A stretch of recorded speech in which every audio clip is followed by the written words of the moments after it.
Hello friends, you're most welcome in our channel Tutorial Planet. This poem is one of my best poems जो W.B. येट्स के द्वारा लिखा गया है, जिस पोएम का नाम है the lamentation of the old pensioner. जो पेंशन लेने वाला जो उम्र हो जाता है लोगों की, मतलब जब कोई बूढ़ा हो जाता है, उस बूढ़े का जो विलाप है, बुढ़ापे में वो जो अपने जवानी के दिन याद करके रोता है, उसे याद करके अब रोता है या उस वो इन्जॉय करता है, पता नहीं। वो अभी कैसे जान सकते हैं, ठीक है। लेकिन इस पोएम के द्वारा आपको वो जो W.B. येट्स हैं, उन्होंने ये दिखाने का प्रयास किया है कि किस तरह एक बूढ़ा व्यक्ति अपने जवानी को दिन को याद करता है। तो ये चैप्टर है lamentation of the old pensioner. एक बूढ़े व्यक्ति की, एक बूढ़े पेंशनर का विलाप, ठीक है। पहले हम लोग W.B. येट्स के बारे में पढ़ेंगे, उसके बाद हम ये पोएम पढ़ेंगे। बहुत ही बढ़िया पोएम है, ज़रूर पढ़ें और ज़रूर सुने। सबसे पहले राइटर के बारे में, पोएट के बारे में। विलियम बटलर येट्स, जिनका जन्म 1865 में, इनकी मृत्यु 1939 में हुई थी, जो एक आयरिश पोएट एंड ड्रामाटिस्ट थे। ये आयरलैंड देश का नाम है। वो आयरलैंड के कवि और नाटककार हैं या थे। Was awarded the Nobel prize, उन्हें नोबेल प्राइज़ से सम्मानित किया गया था फॉर लिटरेचर, साहित्य के क्षेत्र में, इन 1923 ईस्वी में। He worked incessantly for Irish independence, उन्होंने आयरलैंड के आज़ादी के लिए लगातार काम किया। And for an Irish literature separate from British literature, और ब्रिटिश लिटरेचर से, ब्रिटिश जो साहित्य है, जो अंग्रेजी साहित्य है, उससे अलग आयरिश साहित्य के लिए भी उन्होंने काम किया। को founder of the Irish national theatre company, वो आयरिश नेशनल थिएटर कंपनी के को फाउंडर भी थे, मतलब सह संस्थापक सदस्य थे इस कंपनी के। He was instrumental behind the Irish theatrical, वो सहायक थे। इंस्ट्रूमेंटल का मतलब यहाँ पर होगा सहायक। वो सहायक थे बिहाइंड द आयरिश थिएट्रिकल, जो आयरिश मतलब आयरलैंड में जो थिएटर होता था, जो नाटक होता था, उसके वो सहायक थे, ठीक है। कल्चरल एंड लिटरेरी रिवाइवल, वो आयरिश के, आयरलैंड के थिएटर मतलब नाटक वगैरह सब जो होता है थिएटर में, कल्चरल सांस्कृतिक और साहित्यिक पुनर्जीवन के लिए, जो वहाँ की जो सांस्कृतिक और जो लिटरेरी रिवाइवल है, जो साहित्यिक पुनर्जीवन है, फिर से उसको जन्म देने का काम विद हिज प्ले, अपने नाटक के द्वारा, जिस नाटक का नाम था द काउंटेस कैथलीन, जो 1892 में प्रकाशित हुआ था। And the collection of stories, और कहानियों का जो कलेक्शन था, उसका नाम था उस किताब का द सेल्टिक ट्विलाइट, जो 1893 में प्रकाशित हुआ था।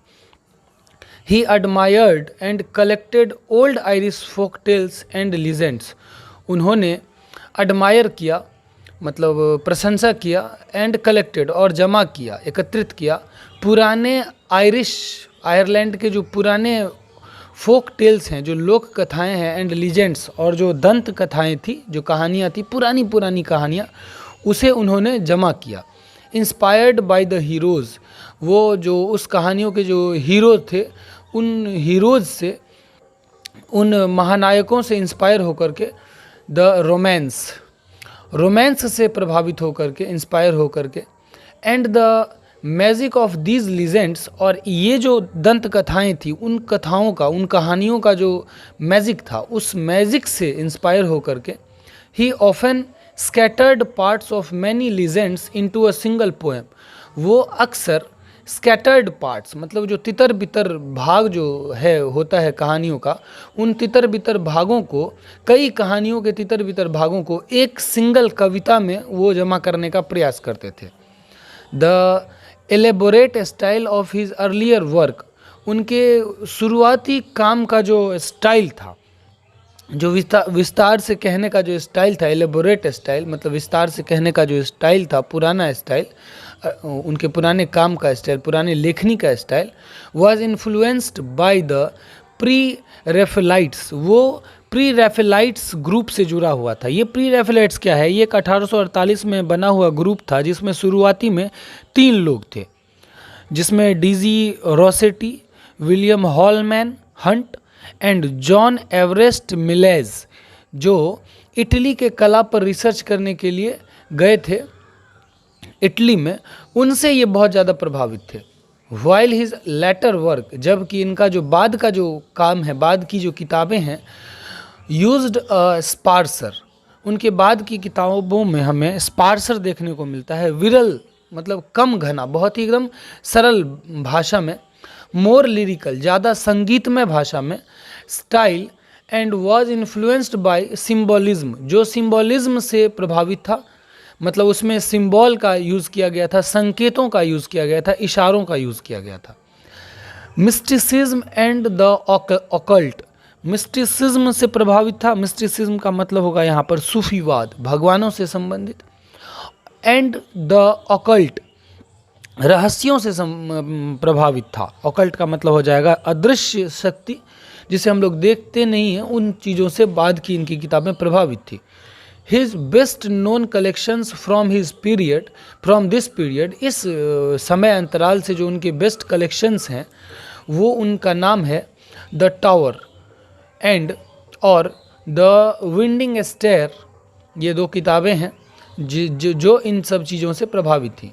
दिस पोएम, ये कविता, the lamentation of the old pensioner, जो 1939 में प्रकाशित हुई थी, which is a revised version of its earlier poem the old pensioner 1890 में। जो 1890 में जो इनकी कविता थी ओल्ड पेंशनर, उसी का रिवाइज्ड वर्जन है ये poem the lamentation of the old pensioner. फिर से उसी कविता में कुछ फेरबदल करके इन्होंने ये कविता लिखी है।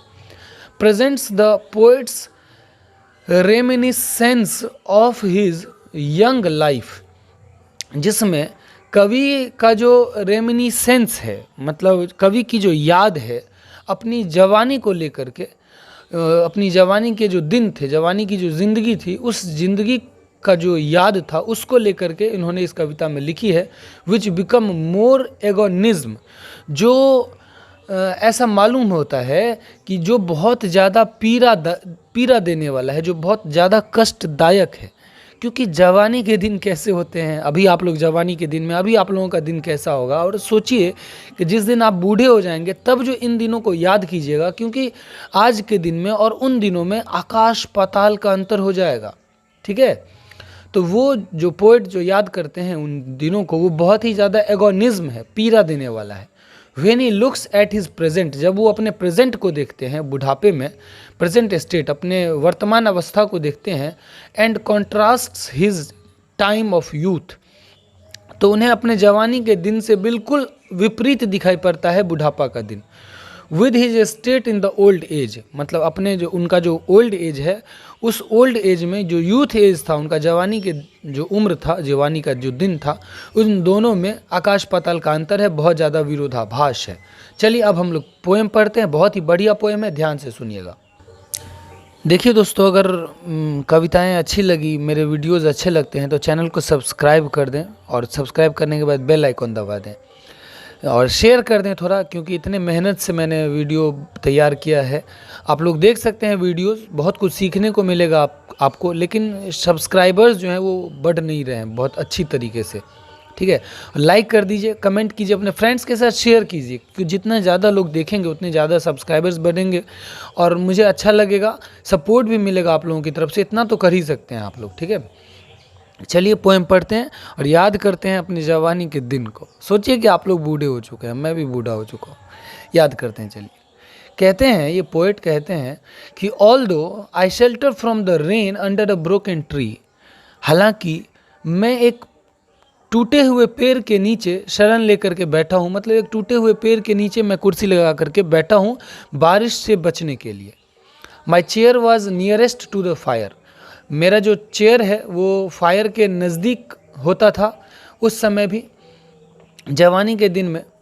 इन एवरी कंपनी, हर एक संगति में, मतलब मेरे जब दोस्त आते थे, दैट टॉक्ड ऑफ लव और पॉलिटिक्स, तब प्यार और राजनीति की बातें होती थी। अभी भी आप लोग जब अपने दोस्तों के साथ बैठते होंगे तो प्यार मोहब्बत की बातें होती होंगी, बहुत सारी तरह तरह की बातें होती होंगी। और ये कहते हैं कि लेकिन अब जब मैं बैठा हूँ किसी टूटे हुए पेड़ के नीचे, तब अब मेरे पास वो ना पुराने दोस्त हैं और ना वो बातें हैं करने के लिए। दैट टॉक्ड ऑफ लव और पॉलिटिक्स, उस समय प्यार और पॉलिटिक्स की बातें होती थी। एयर टाइम, जो पुराना समय है, एयर टाइम का मतलब प्राचीन समय, बहुत पुराना समय, जवानी का दिन, जो एयर टाइम है, ट्रांसफिगर्ड मी, मुझे बदल दिया है, मेरे रूप को, मेरे रंग को, मेरे समय को, मेरी स्थिति को बदल दिया है। ट्रांसफिगर्ड मी, मुझे बदल दिया है। दाउ, यद्यपि, लैड्स मतलब लड़के, आर मेकिंग पाइक्स अगेन, लड़के जो हैं वो फिर से भाला बना रहे हैं। पाइक्स मतलब जो जानवरों को मारने के लिए, शिकार करने के लिए जो बनाया जाता है, फिर से भाला बना रहे हैं। वो जब देखते हैं जवान लड़कों को, वो कह रहे हैं कि हालांकि जो लैड्स हैं, जो लड़के हैं, वो फिर से भाला बना रहे हैं। फॉर सम कंस्पिरेसी, किसी षड्यंत्र के लिए, किसी योजना के लिए फिर से भाला बना रहे हैं, वो कुछ करने का प्लान कर रहे हैं। एंड क्रेजी रास्कल्स, और जो कुछ पागल लड़के हैं, rage their fill at human tyranny, मानवता के साथ, मनुष्यों के साथ जो अत्याचार हो रहा है आज के डेट में, उस अत्याचार के खिलाफ अपनी आवाज़ बुलंद कर रहे हैं। उन लोगों के अत्याचार के खिलाफ, मतलब लोगों को बचाने के लिए, लोगों को अत्याचारियों से बचाने के लिए, भ्रष्टाचारियों से बचाने के लिए आवाज़ें उठा रहे हैं। देखते होंगे आप, जो आप भी अभी जवान हैं, तो कहीं पर कुछ अत्याचार होता है, किसी नेता के द्वारा घोटाला होता है, तो आप लोग भी आवाज़ उठाते होंगे, बोलते होंगे कि ऐसा नहीं होना चाहिए। ये भी कहते हैं कि जो लड़के हैं वो कुछ करने के लिए प्लान कर रहे हैं, भाला बना रहे हैं, कुछ बना रहे हैं, और कुछ पागल लड़के भी हैं जो अपनी आवाज़ बुलंद कर रहे हैं अत्याचारियों के खिलाफ, जो मानवता पर अत्याचार कर रहे हैं। माई कॉन्टेम्पलेशंस आर ऑफ टाइम, मेरा जो समय को लेकर के जो मेरा चिंतन मनन है, जो मेरा सोच है, मैं जो याद करता हूँ उन बातों को, उन दिनों को, जवानी के दिनों को, दैट हैज़ ट्रांसफिगर्ड मी, जिस समय ने मुझे बदल दिया है। ठीक, there is not a woman turns her face upon a broken tree, अब कोई भी ऐसी महिला या कोई भी ऐसी लड़की नहीं है जो उस बूढ़े पेड़ की तरफ देखे नज़र उठा करके, जिस पेड़ के नीचे वो बूढ़े जो कवि हैं, जो बूढ़े पोएट हैं, वो बैठे हुए हैं। यहाँ पर ब्रोकन ट्री का मतलब जो जिस पेड़ के नीचे वो बैठे हुए हैं वो भी हो सकता है, या फिर ब्रोकन ट्री वो खुद को भी बोल रहे हैं कि अब मैं बूढ़ा सा आदमी, टूटा हुआ आदमी जो बैठा हुआ हूँ, तो उनकी तरफ कोई महिला या कोई लड़की क्यों देखेगी उनकी तरफ पलट कर। वो जवानी के दिन और थे। And yet the beauties that I loved are in my memory, और अभी भी वो ब्यूटीज़ जो सुंदरता है, जो सुंदरता थी, दैट आई लव्ड, जिसे मैं प्यार करता था, जिसे कवि प्यार करते थे अपने जवानी के दिनों में, आर इन माई मेमोरी, वो आज भी मेरे मेमोरी में, मेरी यादों में है, लेकिन अब कोई भी मेरी तरफ पलट कर भी नहीं देखता है। I spilt into the face of time, मैं थूकता हूँ समय के उस मुँह पर जिस समय ने मुझे पूरी तरह से बदल दिया है। दैट हैज़ ट्रांसफिगर्ड मी, जिस समय ने मुझे पूरी तरह से बदल दिया है, जो ना अब कोई महिला, जो ना कोई लड़की मेरी तरफ देखती है आंख उठा करके। हालांकि मेरी जवानी के दिनों में मैं जिसे प्यार करता था, जो मुझे देखती थी, जो मुझे देख करके गाने गाती थी प्यार मोहब्बत के, जरा सी दिल में दे जगह तू, जरा सा अपना ले बना। ठीक है, तो उन दिनों को मैं याद करता हूँ और मैं थूकता हूँ समय के उस मुंह पर जिसने मुझे पूरी तरह से बदल दिया है।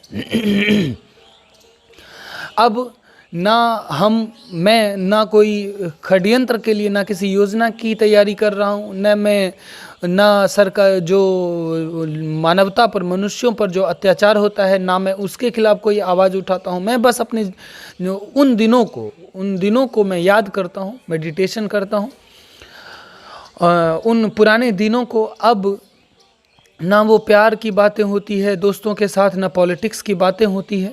जब हम बैठते हैं और मेरा चेयर जो है आग के नज़दीक वो अकेला बैठा हुआ है और मैं किसी टूटे हुए पेड़ के नीचे बारिश से बचा हुआ बैठा हुआ, मेरे पास कोई नहीं है।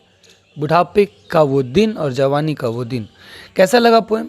ज़रूर कमेंट करके बताएं। प्लीज़ शेयर करके सब्सक्राइब कर दें, चैनल का बेल आइकन दबा दें ताकि हमारा वीडियो सबसे पहले आप तक पहुंचे। लाइक कर दें। Bye bye, thank you so much, take care.